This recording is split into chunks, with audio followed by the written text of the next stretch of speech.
সামনেই হোলি, আর হোলিতে কিন্তু আমাদের প্রত্যেকের বাড়িতেই কম বেশি লোকজন আসে। তো সেই সব লোকজনদের জন্য যদি বাড়িতেই এইরকম একটা চিকেনের রেসিপি তৈরি করে নেওয়া যায়, তাহলে কিন্তু আর কোনো কথাই হবে না। বাইরে থেকে আলাদা করে রেস্টুরেন্ট থেকে কিছু কিন্তু কিনে আনার কোনো প্রয়োজনই নেই। চিকেনের এইরকম একটা ক্রিমি রেসিপি থাকলে ভাত, রুটি, পরোটা বা পোলাও যে কোনো কিছুর সাথে কিন্তু একেবারে জমে যাবে। আর যেটা কিন্তু খুব ঝটপটও তৈরি হয়ে যায়, আর খেতে কিন্তু ঠিক ততটাই টেস্টি লাগে। আজকে আমি তোমাদের সাথে এই রেসিপিটাই খুব সহজেই শেয়ার করতে চলেছি। তার জন্য কিন্তু প্রথমেই দেখো নিয়ে নিয়েছি বোনলেস চিকেন, আর চিকেনগুলো একটু ছোট ছোট সাইজে কিন্তু কেটে নিয়েছি। চাইলে তোমরা এটা হাড় সমেত চিকেন দিয়েও করতে পারো, তবে বোনলেস চিকেনেই এটা খেতে বেশি ভালো লাগে। এবার দিয়ে দিলাম এতে পরিমাণ মতো লবণ, লঙ্কার গুঁড়ো, গোলমরিচের গুঁড়ো, তার সাথে দিয়ে দিলাম সামান্য একটু চিনি, দিয়ে দিলাম গরম মশলা গুঁড়ো 1 চামচের মতো, আদা রসুনের পেস্ট, আর দিয়ে দিলাম কিন্তু বেশ খানিকটা টক দই। টক দইটা দিয়ে কিন্তু সব কিছুর সাথে চিকেনটাকে ভালো মতো ম্যারিনেট করে নিচ্ছি।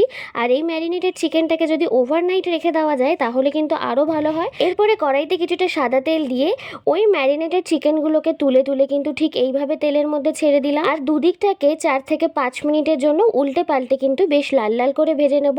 এতে কিন্তু চিকেনের গায়ে খুব সুন্দর একটা দাগ চলে আসে।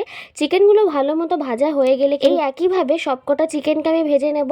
একটা ব্যাচে আমার চিকেনগুলো ভাজা হয়ে গেছে। এবার আমি কিন্তু এই চিকেনগুলো একটা প্লেটের মধ্যে তুলে নিচ্ছি। সমস্ত চিকেনগুলো ভেজে নিয়ে তুলে রাখার পরে নিয়ে নিলাম একটা মিক্সিং বোল, আর তার মধ্যে নিয়ে নিলাম আগে থেকে ভিজিয়ে রাখা চারমগজ, আর তারই সাথে দিয়ে দিলাম কয়েকটা কাঁচা লঙ্কা। এবার ওই ভেজে রাখা চিকেনের তেলের মধ্যেই দিয়ে দিলাম সামান্য একটু তেল, আর তাতে দিয়ে দিলাম দারচিনি, এলাচ, লবঙ্গ, আর তার সাথে একটা তেজপাতা দিয়ে এই গোটা গরম মশলাগুলোকে 2-3 মিনিটের জন্য একটু ভেজে নিলাম। এবার এরই মধ্যে দিয়ে দিলাম বেশ খানিকটা পেঁয়াজ কুচি। পেঁয়াজ কুচিটা দেওয়ার পরেও কিন্তু বেশ ভালো মতো লাল লাল করে পেঁয়াজটাকে ভেজে নিতে হবে। আর এখানে কিন্তু একটু মিহি করে কেটে রাখা পেঁয়াজই ব্যবহার করো।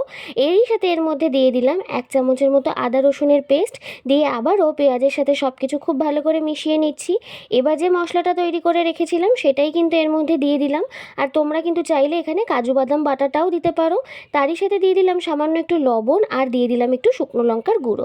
এবার সব কিছুকে কিন্তু পেঁয়াজের সাথে খুব ভালো করে মিশিয়ে নিচ্ছি।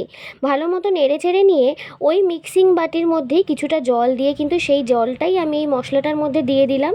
দিয়ে আবারও ভালো মতো নেড়ে চেড়ে নিয়ে মশলাটাকে বেশ কিছুক্ষণের জন্য কষিয়ে নেব।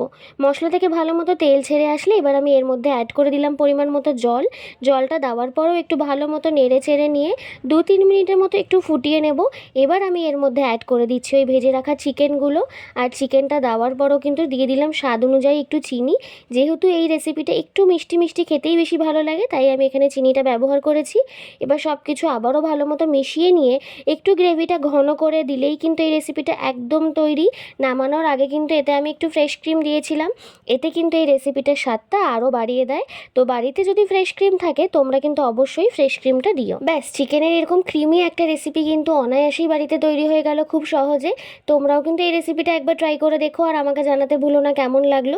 আজকের ভিডিওটা তাহলে এই পর্যন্তই। ভিডিওটা ভালো লাগলে একটা লাইক করে দিও, চ্যানেলটাকে অবশ্যই সাবস্ক্রাইব করে দিও। আর যারা তোমরা ফেসবুক পেজ থেকে দেখছো, পেজটাকেও কিন্তু ফলো করতে একদম ভুলো না।